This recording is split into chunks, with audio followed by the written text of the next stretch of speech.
삼척의 털을 잡고 자신만의 작품 세계를 구축해가는 조각가가 있습니다. 저는 이제 주로 하는 조각이 이제 인물 형상 조각입니다. 그래서 역사적 인물들을 작가 최초의 테라코타 작품, 인물 작품을 하는 그런 작가입니다. 다시 태어나는 흙의 숨결, 손끝에서 새로운 생명을 불어넣는 홍순태 조각가인데요. 유명인의 모습을 빚어내고 세계적인 대회에서 실력을 인정받고 있는 작가 홍순태 씨를 만나봅니다.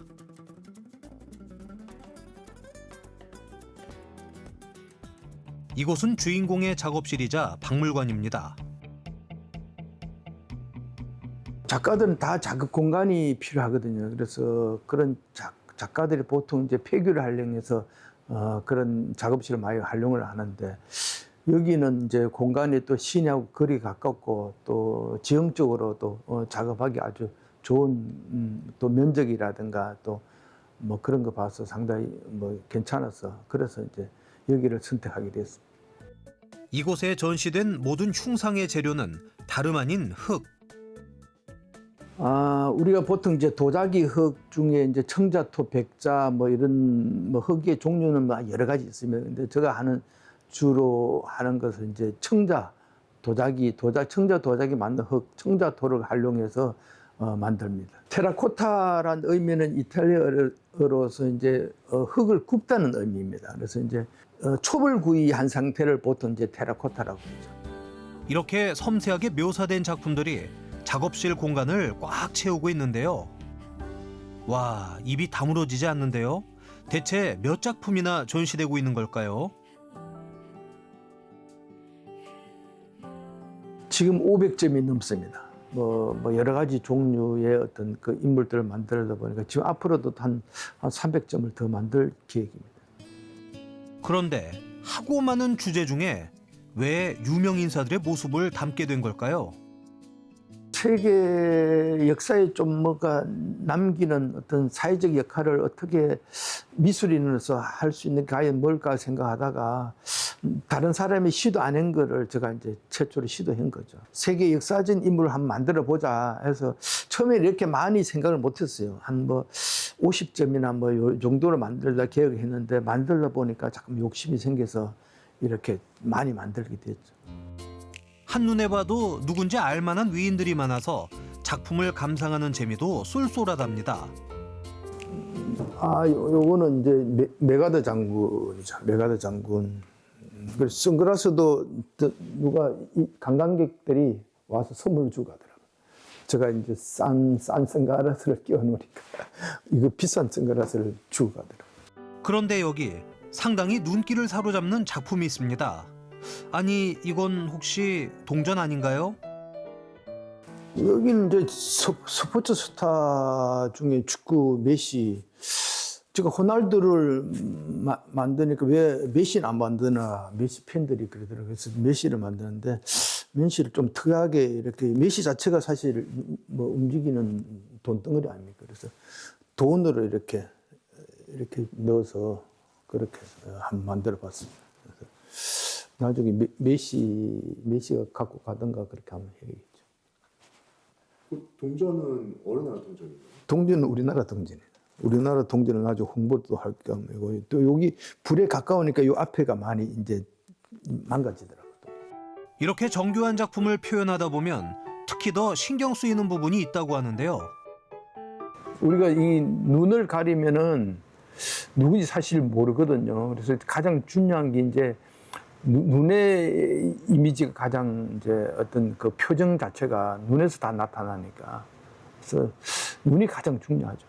그 이제 외국 분들은 특징이 이제 이 굴곡이 많다 보니까 윤곽이 뚜렷하고 굴곡이 많다 보니까 특징만 잡으면 표현이 쉬운데, 우리나라 사람들은 코도 낮고 뭐 이렇게 면들이 아주 자연스럽게 면들을 표현하기 상당히 어렵습니다. 홍순태 작가가 테라코타 작품만 만드는 건 아닙니다. 눈 조각 작품으로도 유명세를 떨치고 있죠. 눈 조각 현지는 한 35년 됐죠. 예. 근데 사실 눈 조각 같은 거가 작가들이 이 연습하는 게 소품들 하지 큰 작품을 하기 어렵거든요. 그래서 이 소재만 다르지 사실은 이제 대형 4m, 뭐 3m 50, 뭐 이런 거 작업을 하기 어렵잖아요. 그래서 그런 작업을 하기 위해서는 소재가 가장 적절한 게 눈이 아닌가 생각이 들어요. 그래서 눈 조각을 또 하게 됐고. 국내는 물론이고 세계적인 눈 조각 대회에서도 수상하며 대한민국의 이름을 널리 알리고 있습니다. 삿포로 세계대회에서 1991년도에서 대상을 탔고 우리나라 최초로 그 다음에 이제 다시 이제 시도한 게 하얼빈 세계 눈조각 대회죠. 그래서 거기도 한 4번째 만에 이제 우리나라 또 최초로 대상을 1등을 했죠. 그래서 욕심을 생겨서 2025년도 작년도죠. 작년도에 1월 달에 미국 대회에 가서 역사상 또 우리나라 최초로 또 대상을 타서 세계 눈조각 그랜드 슬램 세계 최초 작가가 됐어요. 사실 눈으로 작품을 만드는 건 꽤 어려운 작업인데요. 고난과 치열한 창작의 시간을 요하죠. 기운과 싸움, 날씨와 싸움인데 하얼빈 정도는 영하 한 20도에서 25도 그 정도고 제일 어려운 게 이제 캐나다 옐로나이프에서 했는데 그 영하 30도입니다. 그래서 체감 온도는 영하 4, 50도 정도 강우에서 이제 작업을 하는데 미국 같은 데는 이제 블랙켈리지 같은 데는 고온지대거든요. 한 3,000m 백두산보다 더 높은 그런 지대인데 거기는 이제 산소 뭐 호흡이 상당히 어려워서 중간에 작업하면서 이제 산소 공급도 받으면서 그렇게 작업을 했습니다. 눈 조각가로 전 세계에 이름을 알렸지만 아직 그의 도전은 끝나지 않았습니다. 요번에는 이제 시베리아 눈조각에 갑니다. 그래서 그건 또 최초에 도전하는 거고 최초로 또 우리나라 팀이 한 번도 참가 안 했던 세계대회거든요. 그래서 그 대회에서 좋은 성과를 거둬서 세계 4관왕을 한번 해봐야죠. 그의 바람대로 이번 시베리아 국제 눈조각 대회에선 3위를 차지했습니다. 혹한의 날씨도 그의 열정을 멈춰 세울 수는 없는데요. 눈으로 그리고 흙으로 세상과 소통하는 조각가 홍순태 씨.